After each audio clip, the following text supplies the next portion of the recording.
Hi, in this video, we're going to take a look at how you can reset and erase old content and settings on your iPhone 12 or the iPhone 12 Pro or the iPhone 12 Max.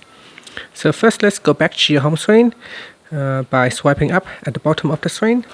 Then tap on the settings icon. In settings page, tap on general, then go down and tap on reset. Next, you want to choose erase all content and settings. Now we need to put in the phone passcode or password, and then it says, do you want to erase this iPhone?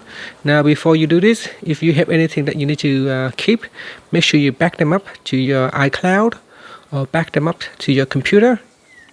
Once you have backed up your data, you can tap on the erase iPhone and then tap on erase iPhone again, and this will basically remove everything. It will hard reset your device back to the factory default, and at this point in time it's too late now if you change your mind. All your data is now erased. And that's it. Thank you for watching this video. Please subscribe to my channel for more videos.